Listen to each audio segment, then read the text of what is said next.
Assalamualaikum warahmatullahi wabarakatuh. Perkenalkan, nama saya Cahyono Arisandri. Saya berasal dari sekolah SDN Gua-Gua 2. Pada kesempatan kali ini saya akan menceritakan praktik baik saya, yaitu memanfaatkan pasir di pantai sebagai media latihan roll depan. Kondisi pulau saya, Pulau Gua-Gua merupakan sebuah pulau di Kabupaten Sumeneb. Tepatnya, Pulau Gua-Gua ini berada di Kecamatan Raas. Walaupun masuk ke Kecamatan Raas, namun pulau ini terpisah jauh dari Pulau Raas. Pulau ini merupakan pulau terluar yang berpenghuni di Kecamatan Raas. Untuk menuju ke pulau ini, kita bisa melalui 3 jalur. Yang pertama, melalui jalur Pelabuhan Kalianget. Yang kedua, melalui jalur Pelabuhan Tungke. Dan yang ketiga, melalui jalur Pelabuhan Gresik Putih. Di antara ketiga jalur ini, yang menurut saya paling aman yaitu menggunakan jalur yang pertama, yaitu menggunakan jalur Pelabuhan Kalianget dengan transportasi menggunakan kapal feri, sehingga keselamatan di tengah laut lebih terjamin. Bapak Ibu guru sekalian, Pulau Gua-Gua ini merupakan salah satu pulau yang masuk daerah 3T karena berbagai faktor, diantaranya faktor jarak. Jarak dari Pulau Gua-Gua dari Sumeneb ke Gua-Gua sangatlah jauh, sehingga membutuhkan waktu yang lama untuk sampai ke Gua-Gua. Dan segala bentuk kebutuhan di pulau ini hampir keseluruhan disuplai dari luar. Adapun listrik di sini menggunakan PLTS, di mana hidupnya hanya pada malam hari, yaitu dari jam setengah 6 sampai jam 10. Kadang belum sampai jam 10 sudah mati. Ditambah lagi ketika musim hujan, kadang kita bisa tidak menjumpai listrik sama sekali. Dan untuk akses internet di Pulau Gua-Gua sangatlah minim. Lembaga pendidikan di Gua-Gua ada 3 jenjang. Yang pertama jenjang TK, yang kedua jenjang SD sederajat, dan jenjang SMP sederajat. Dan untuk jenjang SMA di Pulau Gua-Gua itu tidak ada. Jadi bagi siswa yang ingin melanjutkan ke jenjang SMA harus keluar dari Pulau Gua-Gua. Mengapa praktik baik ini penting? Karena saya berpikir sekalipun kita berada di daerah serba terbelakang, namun kita harus terus berkembang dalam menyampaikan pembelajaran, baik itu inovasi pembelajaran, kreativitas, dan suatu yang dapat menunjang pembelajaran lebih baik ke depannya. Dan saya berharap praktik baik ini saya bisa mendapatkan masukan berupa saran dan kritikan agar kekurangan yang terdapat di dalam praktik baik ini bisa saya perbaiki dan menjadi ilmu bagi saya. Selain itu, dengan adanya praktik baik ini, kita bisa memotivasi teman-teman guru yang lain agar bisa bergerak bersama-sama dalam membuat praktik baik dan menularkan media-media pembelajaran yang bermanfaat di dunia pendidikan. Apa yang menjadi peran dan tanggung jawab saya di sekolah?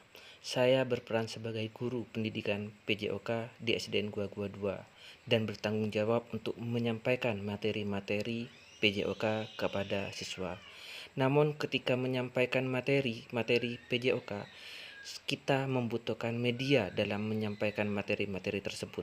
Salah satu contoh yaitu ketika menyampaikan materi senam lantai dengan materi roll depan, di mana ketika latihan roll depan kita membutuhkan media matras untuk menghindari terjadinya cedera pada siswa.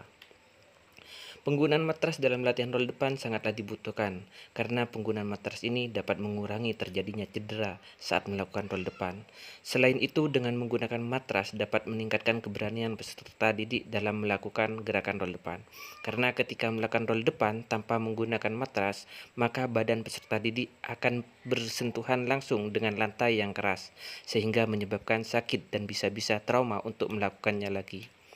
Namun keinginan mengajar latihan senam lantai tersebut di sekolah terhambat, dikarenakan tidak adanya media matras sebagai media latihan. Jika dipaksakan latihan tanpa menggunakan matras, dikhawatirkan peserta didik mengalami cedera dan trauma untuk mempraktekkan latihan senam lantai lagi.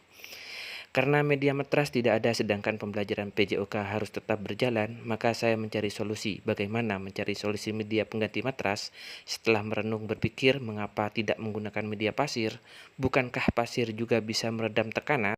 Maka dari itu saya membulatkan untuk menggunakan media pasir sebagai media latihan senam lantai roll depan.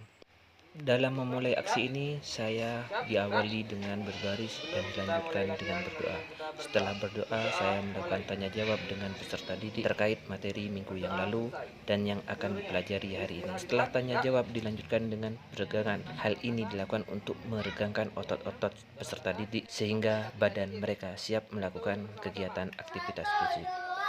Setelah kegiatan pendahuluan selesai, saya mengajak peserta didik berbaris dan berlari santai menuju ke pantai. Hal ini dilakukan sebagai bentuk pemanasan, dan dengan berbaris dan lari bersama, saya bisa mengontrol peserta didik di jalan sehingga tidak mengganggu pengguna jalan yang lain. Sesampainya di pinggir pantai, saya melakukan gerakan pemanasan dan memberikan permainan yang bisa melatih kelenturan dan kekuatan peserta didik. Adapun bentuk permainannya yaitu permainan gerobak dorong. Gerobak dorong ini dapat melatih kekuatan lengan siswa. Dan permainan kedua yaitu memindahkan sepatu mereka dengan posisi terlentang dari ujung kaki dipindah ke ujung kepala. Permainan ini dapat melatih kelenturan punggung siswa sehingga sangat membantu ketika saat melakukan roll depan. Pada saat memasuki materi inti, yaitu saya menggunakan pembelajaran berpusat kepada peserta didik, di mana peserta didik mencari sendiri bagaimana cara melakukan roll depan dan bagaimana mengurutkan langkah-langkah cara melakukan roll depan. Dan pembelajaran ini juga menggunakan strategi pembelajaran diferensiasi, yaitu memberikan kebebasan kepada peserta didik untuk melakukan roll depan yang menurut mereka paling mudah untuk dilakukan. Dalam pembelajaran ini, mereka dibimbing oleh guru untuk menghindari terjadi sesuatu yang tidak diinginkan. Setelah mereka mahir dalam melakukan roll depan, maka mereka akan melakukan tanpa bimbingan dari guru. Setelah melakukan latihan roll depan, kita melakukan refleksi untuk mengetahui sejauh mana kita memahami dan melakukan roll depan, dan untuk mencari kekurangan-kekurangan kita saat melakukan roll depan. Kesimpulan dari praktik baik ini yaitu media pasir sangat efektif sebagai pengganti matras dalam latihan roll depan. Demikian praktik baik yang saya lakukan. Saya menyadari di dalam praktik baik ini terjadi banyak kekurangan, maka dari itu sudilah Bapak Ibu memberikan saran dan masukan agar saya kedepannya bisa menjadi lebih baik. Kurang lebihnya mohon maaf. Assalamualaikum warahmatullahi wabarakatuh.